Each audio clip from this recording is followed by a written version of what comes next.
Smart grids are a hot topic in energy right now, with both the US and the EU having their own systems for balancing the demand and the supply of electricity.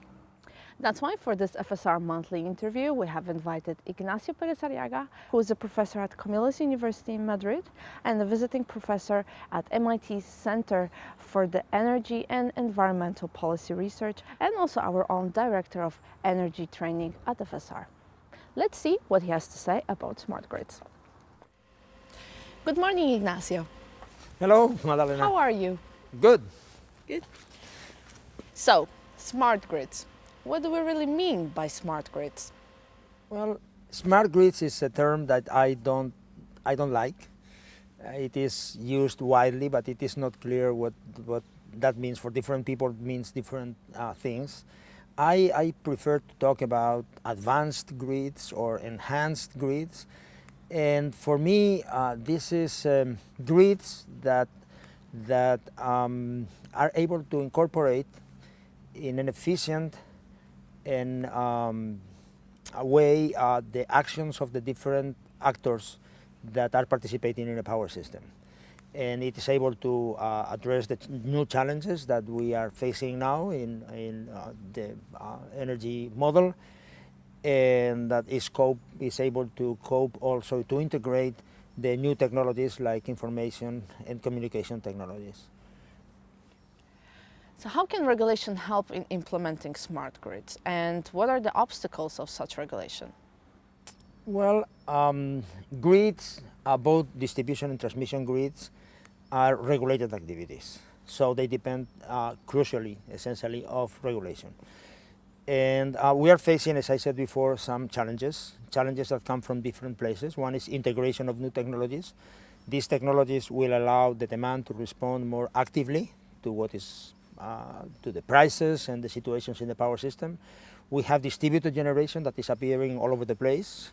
We have that part of that distributed generation is intermittent in nature, so that creates more difficulties because it creates unusual flows in the system, and the need to have backup capacity for that. And we have also new devices like electric vehicles that hopefully will be connecting all over the place in the power system, and you have to coordinate the charge of these devices. And we have to meet sustainability targets because we want to evolve in a few decades towards basically a zero carbon emission electric power system. So regulation has to drive all that. And current regulation is fine because it's oriented towards reducing the costs in the supply of electricity, reducing the cost, making the networks efficient, but it's not prepared to address all these issues. So we have to adapt the regulation, and there are several cases in which the incentives that we have are in the wrong direction. We have incentives to reduce costs, but that is counter to promote innovation. So innovation is risk, innovation is new costs that in the long term will be beneficial, but not immediately. And then the current regulation that is looking at the short-term reduction of costs is counterproductive. So we have to introduce incentives for innovation. We have to take into account the response of the consumers. We have to make the distribution companies that will incur into higher costs in losses and investments to accommodate all that distributed generation. We have to create incentives so that they will be favorable to that integration. But at the moment, if we don't recognize the additional costs that will take place, they will delay or they will be biased against these technologies that increase their costs without increasing their remuneration. In transmission, we have a similar problem. We need now to deploy large volumes of wind resources and solar resources in distant places, and that will require to plan transmission in a coordinated way.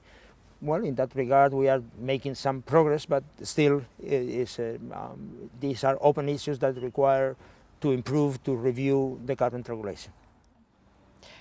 Are there any differences in approach to smart grids in United States and in European Union? And what is the state of implementation in both regions? Well, I would say that the grids, both distribution and transmission in the US and Europe are in a similar state, which is fairly good. So they are adequate for the role that they have to perform now. But as I said before, they will have to be upgraded and incorporate all these, face these new challenges in the future. So they start from a similar standpoint. The difference might be in the regulatory approaches in both places. In both cases, energy policies have been not implemented yet, but money is being delivered. Directives in Europe and electricity acts, energy acts in the United States have been passed, in which they incorporate the concern about upgrading the grids, having smart grids, and research and development that has been declining for the last 2 decades is picking up. So signals are promising, although maybe not sufficient yet in amount. The difference stays in that I think that in Europe we are more coordinated, we are more disciplined and able, with all the difference, but able to incorporate EU-wide rules. And so we have at the moment an organization which is ENTSO-E, the Association of Transmission System Operators, that is doing transmission planning at European-wide level. And we have some countries like Italy or the UK that are incorporating these sustainability constraints and targets into their regulation. While in the United States it's more difficult because the regulation is more dispersed. So FERC does not have the type of authority that we are finding in our directives and in the European Commission, in the agency that we have for coordination of regulators. So they are struggling to coordinate transmission planning between the different regions, and they do that only bilaterally, but not at US-wide level. And the regulation of distribution depends on the states, and the states are responsible for that. FERC cannot interfere with this, and that means that we have completely dispersed regulations that so far have not attacked this problem as we are trying to do. We are making some progress in Europe. Thank you, Ignacio. We look forward to hearing more from you about smart grids in the near future. Well, thank you, Magdalena. It has been a pleasure, and I enjoy always, as you know, talking about these things.